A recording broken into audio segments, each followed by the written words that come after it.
Assalamualaikum warahmatullahi wabarakatuh. Kami dari kelompok 7 akan mempresentasikan hasil 2 materi kami, yaitu 1. 8 definisi kebijakan publik menurut para ahli. Yang kedua, penanggulangan kemiskinan, yakni membahas tentang 1. Pengertian penanggulangan kemiskinan. Yang kedua, kebijakan-kebijakan dalam penanggulangan kemiskinan. Yang ketiga, program pemerintah yang dilaksanakan. Yang keempat, kelemahan dan keuntungan penanggulangan kemiskinan. Sebelum kami mempresentasikan materi diskusi kami, alangkah baiknya kami memperkenalkan anggota kelompok kami terlebih dahulu, yaitu 1. Saya sendiri, Muhammad Faiz, sebagai moderator.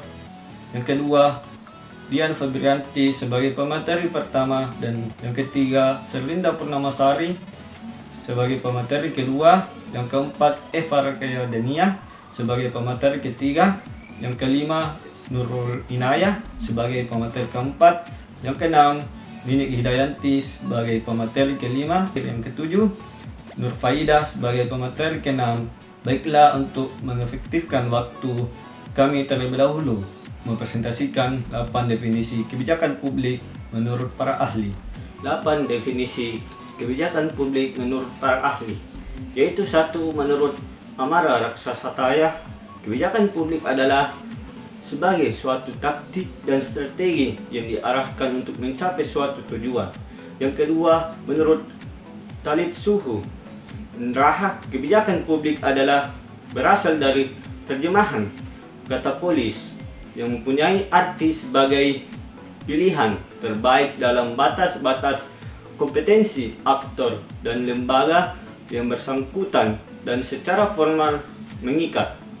William N. Dunn, analisis kebijakan polis analisis dalam arti historis yang paling luas merupakan suatu pendekatan terhadap pemerintah masalah sosial, dimulai pada suatu tonggak sejarah ketika pengetahuan secara sadar digali untuk memungkinkan dilakukannya pengujian secara eksplisit dan relatif, kemungkinan menghubungkan pengetahuan dan tindakan.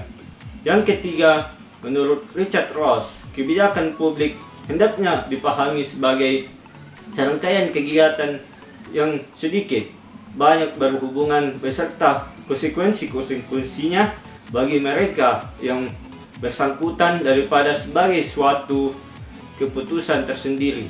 Kebijakan ini dipahami sebagai arah atau pola kegiatan dan bukan sekedar suatu keputusan untuk melakukan sesuatu.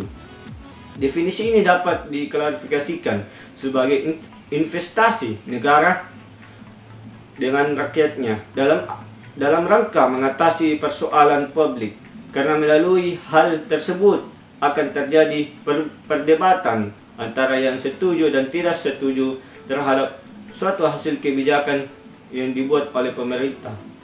Yang keempat, menurut Sulaiman, pada tahun 1998,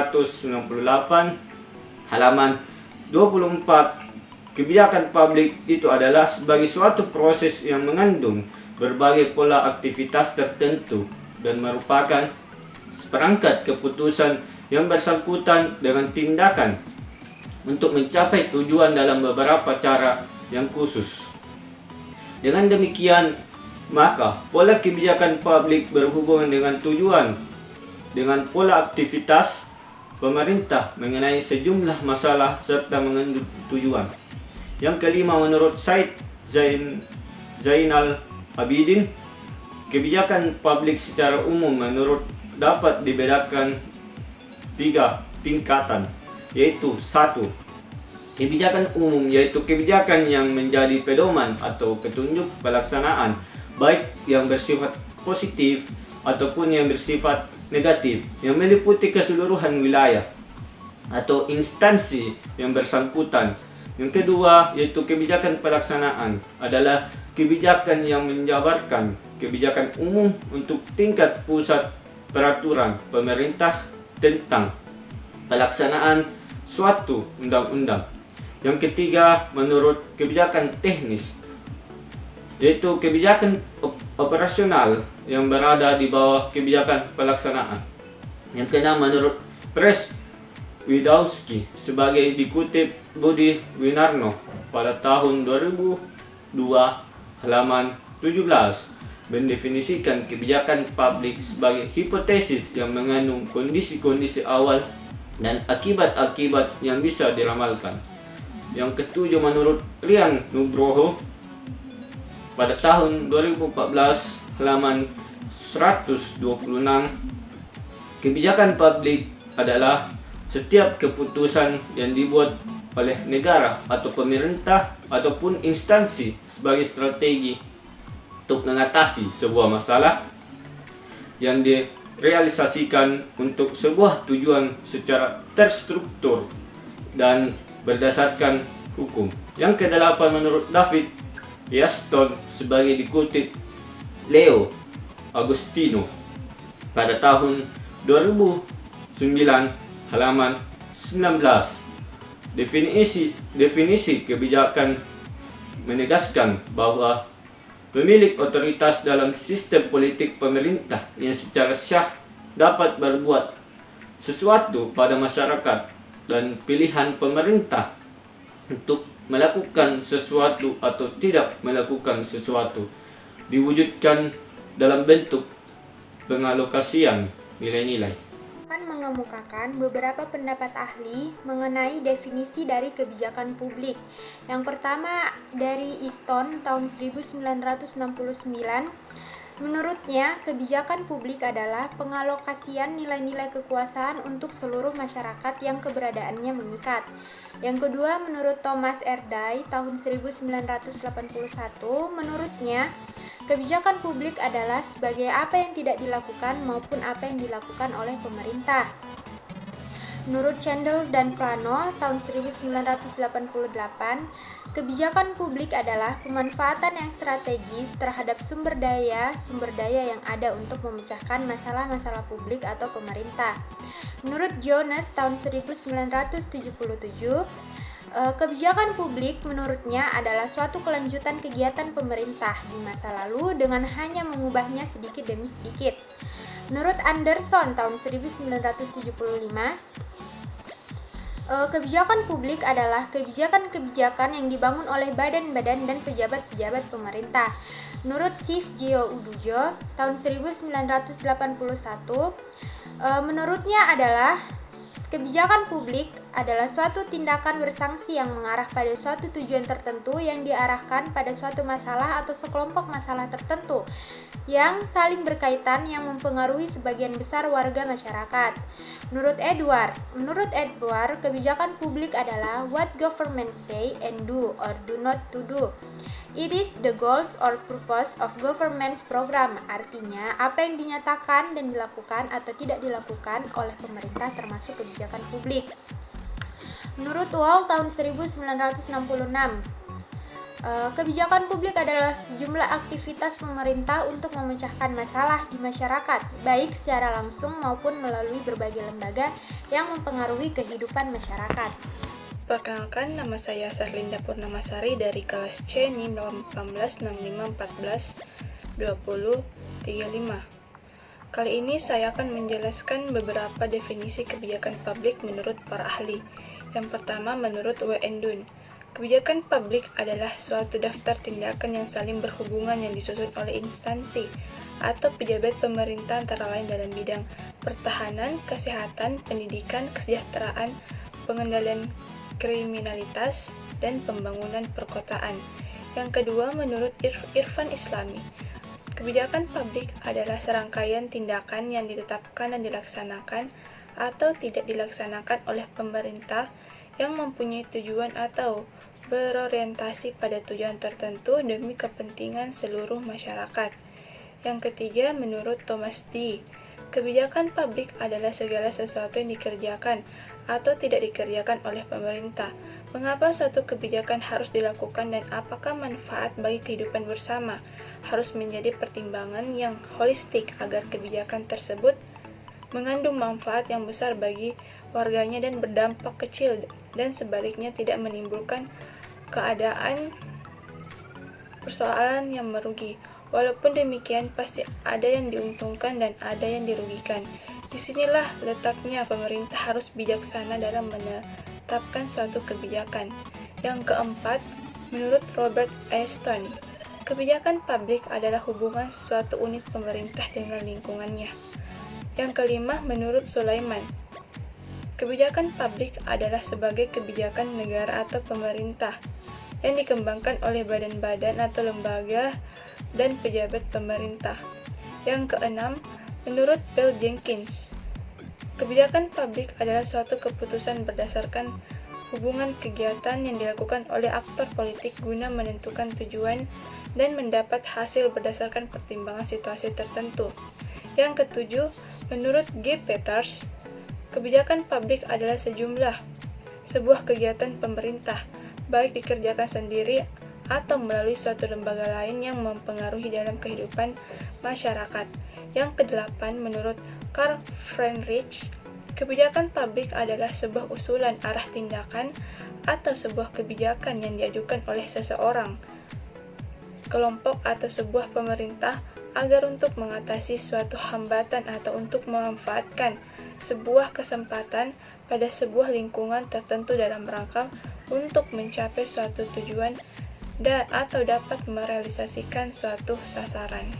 Assalamualaikum warahmatullahi wabarakatuh. Perkenalkan, nama saya Evreka Dania, NIM 186514241 dari kelas C. Berikut pengertian kebijakan publik menurut para ahli, yaitu yang pertama, menurut Aminullah dalam Muhammadi pada tahun 2001, halaman 371 sampai 372, yaitu kebijakan publik adalah untuk memahami kedudukan dan peran yang strategis dari pemerintah sebagai public actor. Terkait dengan kebijakan publik, maka diperlukan pemahaman bahwa untuk mengaktualisasinya diperlukan suatu kebijakan yang berorientasi kepada kepentingan rakyat. Yang kedua yaitu menurut Heklo pada tahun 1972, istilah kebijakan secara luas yakni sebagai rangkaian tindakan pemerintah atau tidak bertindaknya pemerintah atas suatu masalah. Definisi ini dapat diklasifikasikan sebagai decision making, yaitu apa yang dipilih oleh pemerintah untuk mengatasi sesuatu masalah publik, baik dengan cara melakukan suatu tindakan maupun untuk tidak melakukan suatu tindakan. Yang ketiga, menurut Arnold Ross, kebijakan publik merupakan suatu rangkaian tindakan yang saling berkaitan. Yang keempat, menurut Graham Allison pada tahun 1971 dalam Lele pada tahun 1999. Kebijakan publik merupakan hasil kompetisi dari berbagai entitas atau departemen yang ada dalam suatu negara, dengan lembaga-lembaga pemerintahan sebagai aktor utamanya, yang terikat oleh konteks, peran, kepentingan, dan kapasitas organisasionalnya. Yang kelima yaitu menurut Santoso pada tahun 1988 pada halaman 5, kebijakan publik itu ialah serangkaian keputusan yang dibuat oleh pemerintah untuk mencapai suatu tujuan tertentu dan juga petunjuk-petunjuk yang diperlukan untuk mencapai tujuan tersebut, terutama dalam bentuk peraturan-peraturan atau dekret-dekret pemerintah. Yang keenam menurut Suradinata pada tahun 1993 pada halaman 19 mendefinisikan kebijakan publik sebagai kebijakan negara atau pemerintah adalah kebijakan yang dikembangkan oleh badan-badan atau lembaga dan pejabat pemerintah. Kebijakan negara dalam pelaksanaannya meliputi beberapa aspek, berpedoman pada ketentuan yang berlaku, berorientasi pada kepentingan umum dan masa depan, serta strategi pemecahan masalah yang terbaik. Yang ketujuh, menurut Hans Eulau dan Kenneth Previtt pada tahun 1973 merumuskan kebijakan sebagai keputusan yang tetap, ditandai oleh kelakuan yang berkesinambungan dan berulang-ulang pada mereka yang membuat kebijakan dan yang melaksanakannya. Yang kedelapan, menurut Leo Agustino pada tahun 2008, halaman 7. Pengertian kebijakan publik menurut Leo Agustino adalah serangkaian tindakan atau kegiatan yang diusulkan oleh seseorang kelompok atau pemerintah dalam suatu lingkungan tertentu, di mana terdapat hambatan-hambatan atau kesulitan dan kemungkinan-kemungkinan atau kesempatan di mana kebijakan tersebut diusulkan agar berguna dalam mengatasinya untuk mencapai tujuan yang dimaksud. Assalamualaikum warahmatullahi wabarakatuh. Perkenalkan, nama saya Nurul Inayah. Di sini saya akan menjelaskan beberapa definisi kebijakan publik menurut para ahli. Yang pertama, pengertian kebijakan publik menurut Sulaiman ayat tahun 1988 ayat 5 adalah kebijakan negara atau pemerintah yang dikembangkan oleh beberapa badan atau lembaga serta pejabat pemerintah.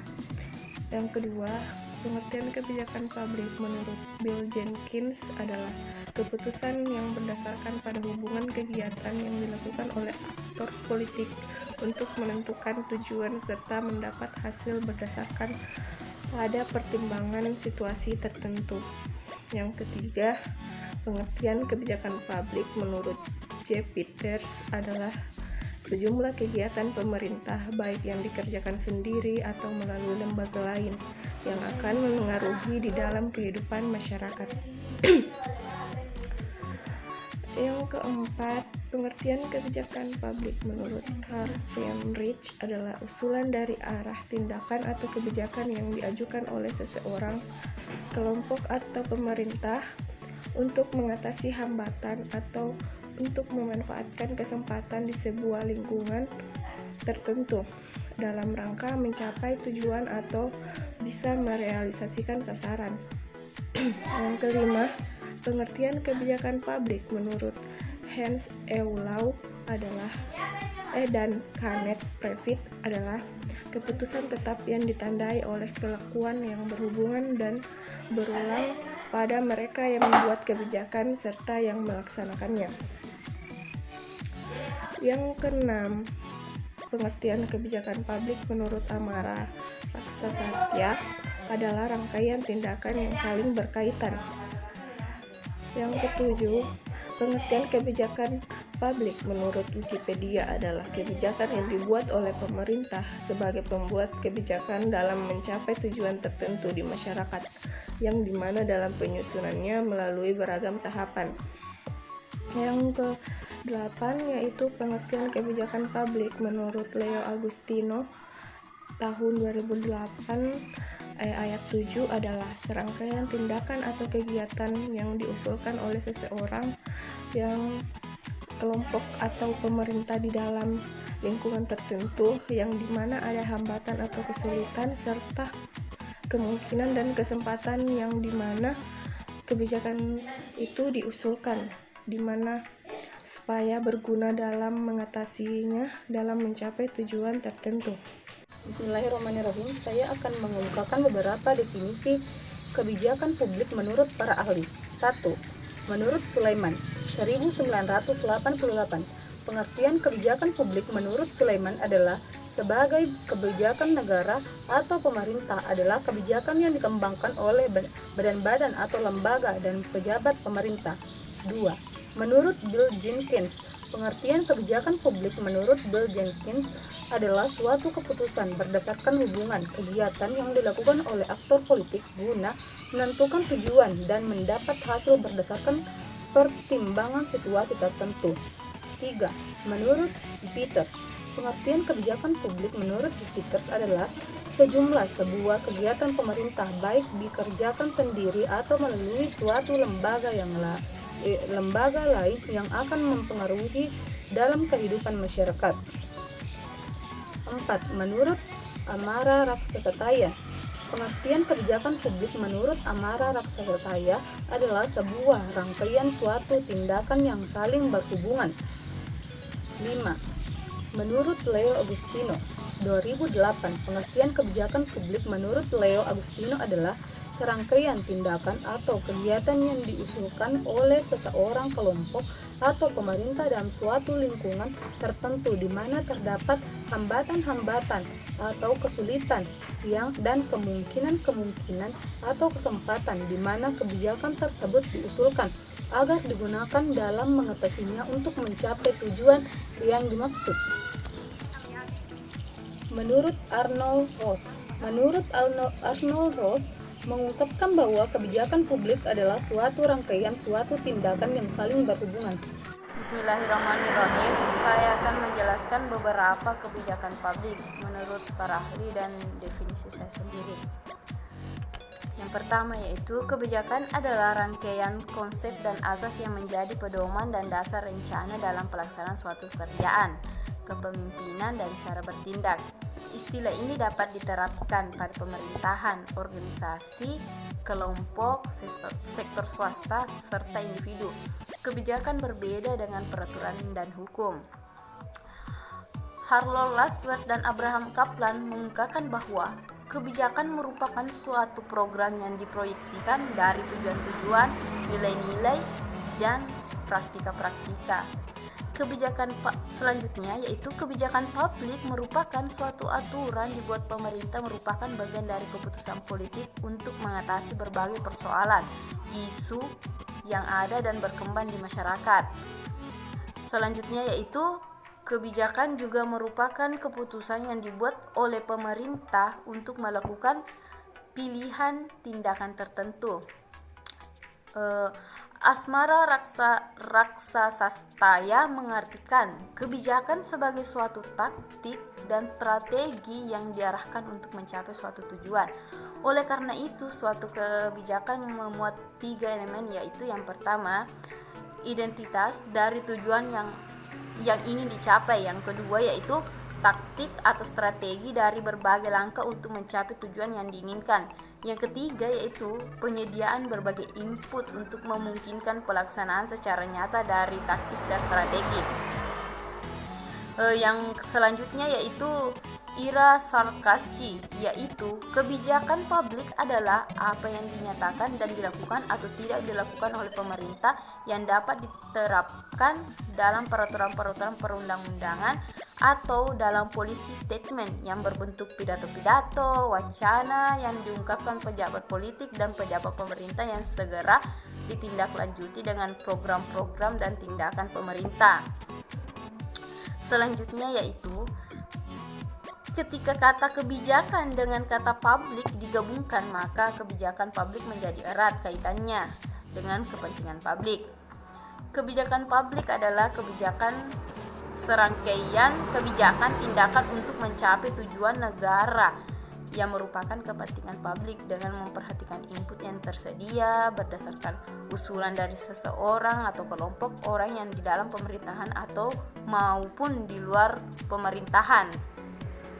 Selanjutnya yaitu kebijakan adalah serangkaian tindakan untuk mencapai tujuan berdasarkan usulan dari seseorang atau sekelompok orang dengan memperhatikan input yang tersedia. Publik dapat dipahami sebagai negara, pemerintahan, rakyat, masyarakat, umum, dan publik. Selanjutnya itu proses kebijakan publik. Kata proses mengandung pengertian bahwa kebijakan publik mempunyai tahapan-tahapan awal dan akhir yang harus dilewati. Beberapa pakar merumuskan tahapan kebijakan publik secara berbeda. Namun apabila dikaji lebih lanjut, proses kebijakan publik meliputi langkah-langkah perumusan masalah, formulasi, dan evaluasi kebijakan publik. Selanjutnya, kita akan membahas materi penanggulangan kemiskinan. Saya persilakan Dian Febrianti untuk membawakan materi pertama, pengertian penanggulangan kemiskinan. Pada saudari, saya persilakan. Assalamualaikum warahmatullahi wabarakatuh. Perkenalkan, saya Dian Febrianti. Di sini saya sebagai materi pertama di kelompok 7 dengan materi penanggulangan kemiskinan.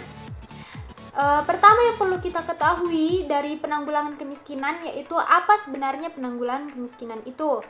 Di sini dalam kamus ilmiah populer, kata miskin mengandung arti tidak berharta atau harta yang tidak mencukupi kebutuhan. Adapun kata fakir diartikan sebagai orang yang sangat miskin. Secara etimologi, makna yang terkandung yaitu bahwa kemiskinan syarat dengan masalah konsumsi.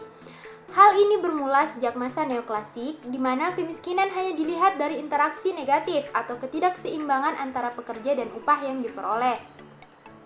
Definisi tentang kemiskinan telah mengalami perluasan seiring dengan semakin kompleksnya faktor penyebabnya, indikator maupun permasalahan lain yang melingkupinya, juga perkembangan ilmu pengetahuan dan teknologi.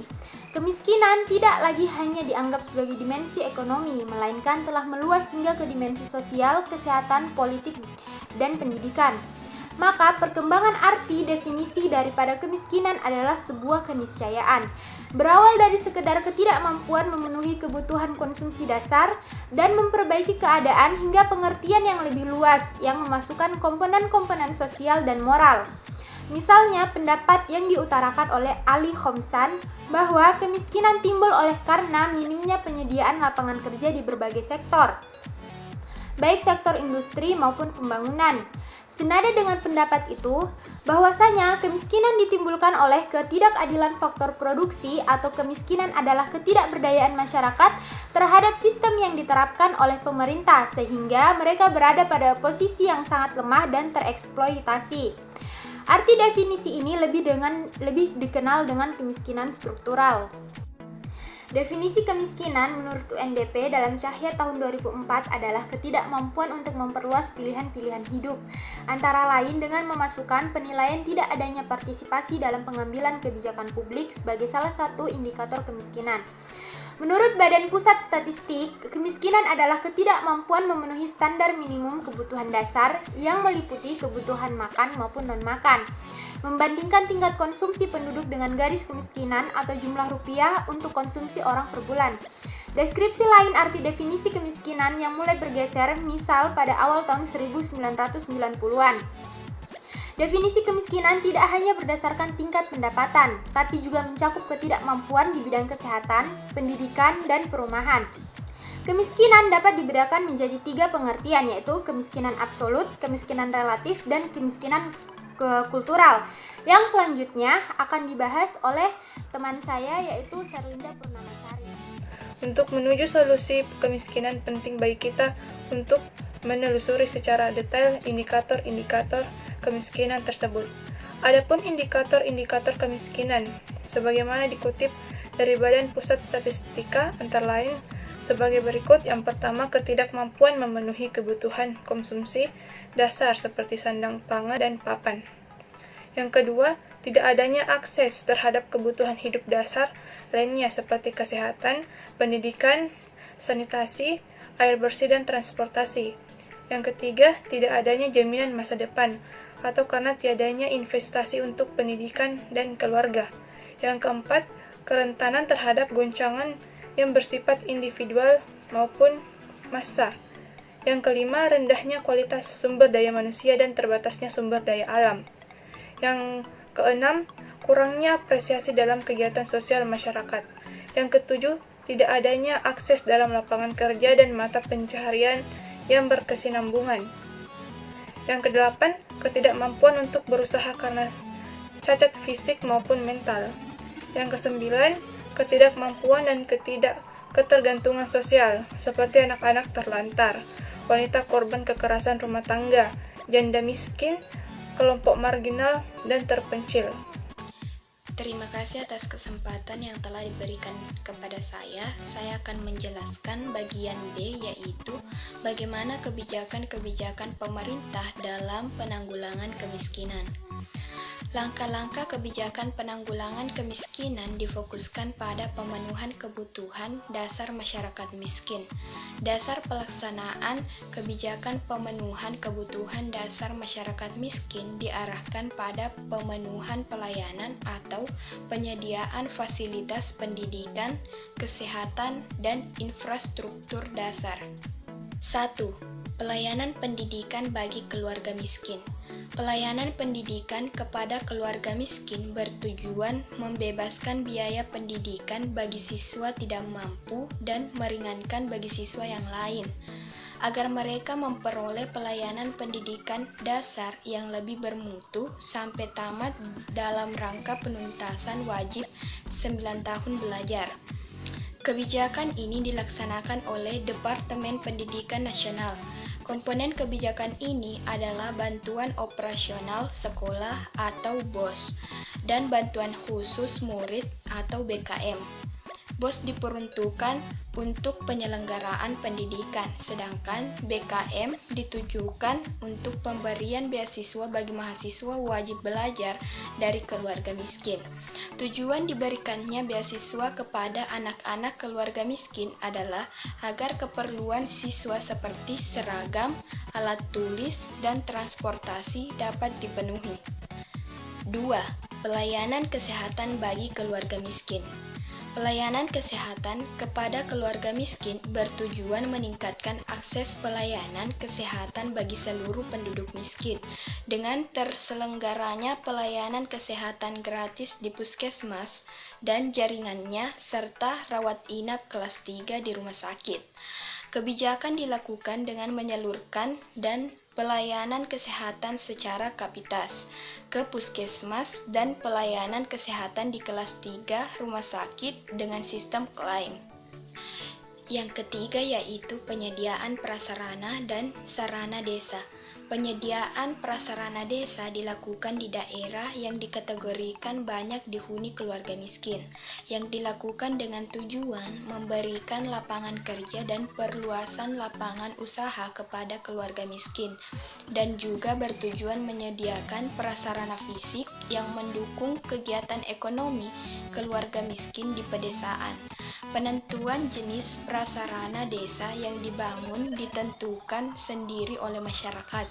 Jenis prasarana desa yang dapat dibangun adalah jembatan, jalan, prasarana air bersih, dan prasarana irigasi desa. Baik, di sini saya akan menjelaskan bagian C, program pemerintah yang dilaksanakan. Pemerintahan Presiden Jokowi berhasil menurunkan angka kemiskinan menjadi 9,82% di tahun 2018. Pencapaian ini dinilai bukan merupakan hanya hasil kerja keras pemerintah masa kini, tetapi juga kontribusi dari pemerintahan sebelumnya. Staf khusus Presiden Bidang Ekonomi Ahmad Erani Yustika mengatakan, setiap pemerintah menginginkan tingkat kemiskinan yang rendah. Hal ini pun telah ditanggulangi melalui berbagai program dari pemerintahan Presiden Soeharto hingga Presiden Joko Widodo. Setiap kepemimpinan memiliki cara untuk menekankan kemiskinan, meskipun hasilnya tidak terlalu sama, sebab selain efektivitas program, jumlah penduduk juga menjadi penghalang dalam pemberantasan kemiskinan secara keseluruhan. Kemiskinan yang sekarang pada level 9,82% merupakan keseluruhan komitmen para pemimpin Indonesia sejak awal sampai saat ini. Oleh karena itu, program pengurangan kemiskinan masih menjadi salah satu agenda pokok pemerintahan ke depannya. Berikut merupakan program penanggulangan kemiskinan yang telah dilakukan pemerintah sejak zaman Presiden Soeharto hingga zaman Presiden Joko Widodo. Pada tahun 1970 sampai 1998, Presiden Soeharto yaitu Impres Desa Tertinggal, program bantuan kesejahteraan fakir miskin, program keluarga muda mandiri, program peningkatan peran wanita, pembinaan Karang Taruna dan eksistensi keluarga miskin, peningkatan intensifikasi pertanian tanam pangan, program pendidikan dan kesehatan, pembinaan usaha kecil kredit, janda kulak, program transmigrasi, tabungan kesejahteraan keluarga Takesrah, dan kredit usaha kesejahteraan keluarga Kukestra. Pada tahun 1998 sampai 1999, Presiden B.J. Habibie, programnya yaitu Program Jaringan Penyelamatan Sosial atau JPS beras subsidi untuk masyarakat, dana untuk pendidikan anak-anak dari keluarga prasejahtera dan sejahtera, beasiswa untuk mahasiswa tidak mampu. Dan terakhir, program padat karya. Pada tahun 2000 sampai 2001, Presiden Abdurrahman Wahid, yaitu pelayanan kesehatan dan pendidikan untuk masyarakat miskin, perbaikan lingkungan rumah tinggal, pengembangan budaya usaha masyarakat miskin, subsidi air bersih, dan kompensasi kenaikan harga BBM di bidang pendidikan, kesehatan, dan pelayanan angkutan umum. Pada tahun 2001 sampai 2004, Presiden Megawati programnya listrik murah untuk rumah tangga miskin, subsidi untuk masyarakat kurang mampu, subsidi bunga untuk program kredit usaha mikro, subsidi pupuk, dan pelayanan kesehatan. Pada tahun 2004 sampai 2014, Presiden Susilo Bambang Yudhoyono programnya yaitu Program Nasional Pemberdayaan Masyarakat atau PNPM Mandiri, Program Keluarga Harapan atau PKH, subsidi beras untuk masyarakat miskin atau RASKIN, bantuan siswa miskin atau BSM, program Askeskin atau Jamkesmas, program bantuan langsung tunai atau BLT, program bantuan langsung sementara masyarakat atau BLSM. Pada tahun 2014 sampai 2019, Presiden Jokowi memprogramkan Indonesia Pintar, program Indonesia Sehat, program Keluarga Harapan, Beras Sejahtera atau Rastra atau bantuan sosial pangan, bantuan pangan non tunai atau BPNT atau program dana desa, dan program reforma agraria dan perhutanan sosial atau RAPS. D. Kelemahan dan keuntungan penanggulangan kemiskinan. Adapun kelemahan penanggulangan kemiskinan, yaitu kemiskinan merupakan suatu keadaan di mana seseorang tidak mampu mencukupi kebutuhan pokoknya. Di Indonesia, kemiskinan masih menjadi masalah besar yang ditunggu penyelesaiannya. Berbagai upaya telah dilakukan untuk mengatasi masalah kemiskinan, namun tetap saja tingkat kemiskinan masih tinggi. Perlu adanya evaluasi program pengentasan kemiskinan agar program tersebut dapat berjalan sesuai tujuan. Selain itu, terdapat beberapa kelemahan program pengentasan kemiskinan sehingga tidak berjalan secara efisien. Kelemahan program kemiskinan yaitu 1. Masih berorientasi pada pertumbuhan ekonomi makro daripada pemerataan. 2. Sentralisasi kebijakan daripada desentralisasi. 3. Lebih bersifat kualitatif daripada transformatif. 4. Memposisikan masyarakat sebagai objek dan bukan subjek. 5. Cara pandang tentang penanggulangan kemiskinan masih berorientasi pada charity daripada produktif. 6. Asumsi permasalahan dan solusi kemiskinan sering dipandang sama daripada pluralistis.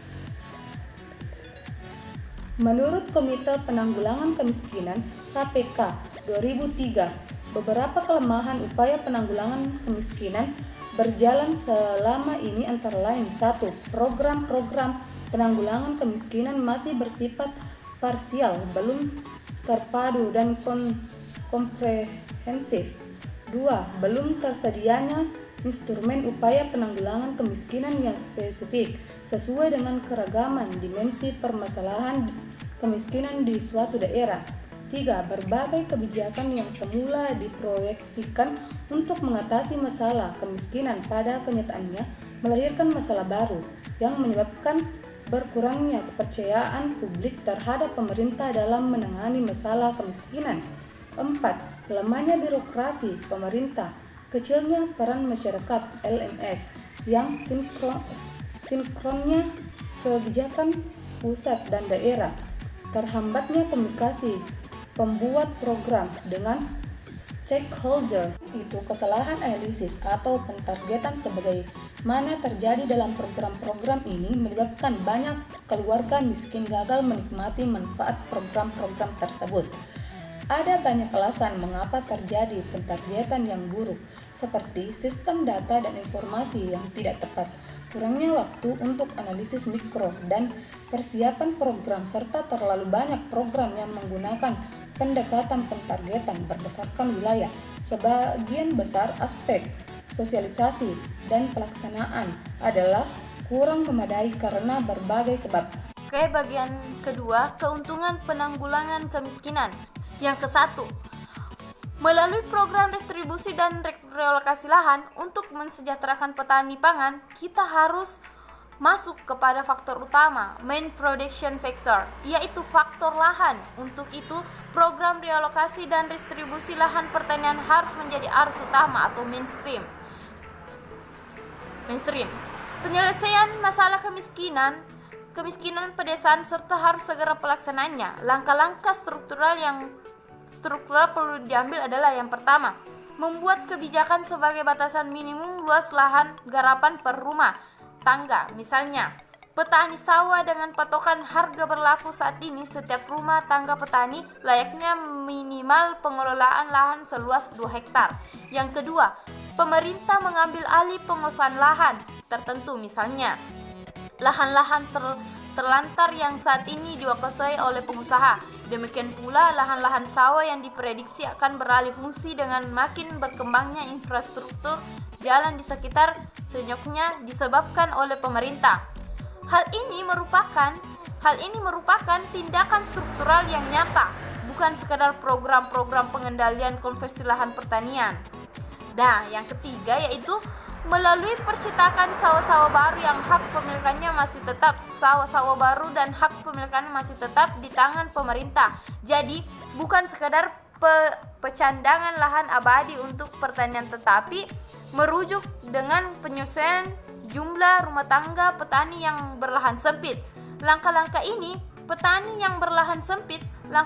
ini akan menjadi kerangka kerja program realokasi pengelolaan atau bukan kepemilikan lahan dan mendistribusikan kepada petani lahan sempit dan buruh tani. Bagian kedua yaitu petani bantu mengerjakan sumber produksi lain di luar usaha tani yang digeluti sekarang. Solusi kedua ini penting dipikirkan mengingat kebijakan distribusi dan realokasi lahan reforma agraria selalu bertitiran dengan berbagai kepentingan serta pengakuan berhadap dengan hak-hak kepemilikan. Bentuk sumber produksi lain adalah peternakan, perikanan, pengelolaan hasil pertanian, dan kerajinan. Pemilihan kegiatan produksi lainnya yang akan menjadi sumber pendapatan tambahan adalah kegiatan yang tidak mempersyaratkan skill yang tinggi memiliki pasar yang luas. Artinya, petani pangan secara otomatis dapat mengerjakannya dan tidak lagi menghadapi kendala pemasaran. Karena itu pemerintah dapat mengalokasikan sumber daya sebagai contoh sumber daya yang dapat menjadi aset produksi petani pangan. Sebagai contoh di suatu tempat, setiap 10-15 rumah tangan petani dipercaya untuk mengelola aset produksi berupa bangunan kandang sapi produktif, dan biaya kerja tertentu. Perhitungan luas kandang dan jumlah sapi disesuaikan dengan skala ekonomi. Mungkin di tempat lain akan ada cocok dengan kambing, domba, ataupun ayam, dan lain-lain. Tentu memerlukan kajian yang mendalam dan pemetaan jenis intervensi. Bagian 3 yaitu mengembangkan model kerjasama antara berbagai pihak atau stakeholders yang terdiri dari pemerintah, masyarakat, LSM, dan perguruan tinggi dalam menangani masalah lingkungan dan mengetaskan kemiskinan. Yang keempat yaitu pengembangan kelembagaan dilakukan dengan pembentukan kelompok tani di setiap hamparan atau berdasarkan kesepakatan petani, asosiasi petani baik di tingkat kelurahan maupun tingkat kabupaten yang akan memberikan arahan terutama memasarkan produk yang dihasilkan dari home industry, komoditi dan yang diusahakan. Yang kelima yaitu meningkatkan dan melibatkan peran masyarakat dalam perencanaan pembangunan. Yang keenam, meningkatkan pembangunan yang bertumpu pada kemampuan manusia atau capacity building yang ditumbuh kembangkan oleh masyarakat melalui strategi pemberdayaan. Yang ketujuh yaitu menciptakan suasana atau iklim yang memungkinkan potensi masyarakat berkembang, enabling. Dengan kata lain, adanya pemihakan kepada masyarakat untuk maju dan berkembang karena pada dasarnya setiap manusia atau masyarakat mempunyai potensi yang dapat dikembangkan. Sehingga pengertian pemberdayaan adalah suatu upaya untuk membangun daya tersebut dengan mendorong, memotivasi, dan membangkitkan kesadaran akan potensi yang dimiliki oleh masyarakat serta mengembangkan potensi tersebut. Yang kedelapan, memperkuat potensi atau daya yang dimiliki masyarakat atau empowering. Dengan kata kuncinya adalah penyiapan. Diperlukan untuk menciptakan iklim dan suasana yang kondusif, meliputi langkah-langkah yang nyata dan menyangkut penyediaan berbagai masukan atau input serta pembentukan akses ke dalam berbagai peluang operating yang akan membantu masyarakat lebih berdaya guna. Itulah presentasi kelompok kami mengenai 8 definisi kebijakan publik menurut para ahli dan penanggulangan kemiskinan. Saya simpulkan bahwa definisi tentang kemiskinan telah mengalami perluasan seiring dengan semakin kompleksnya faktor penyebab, indikator, maupun permasalahan lain yang melingkupinya, juga perkembangan ilmu pengetahuan dan teknologi. Menurut Erniani menambahkan secara keseluruhan kemiskinan yang sekarang pada level 9,82%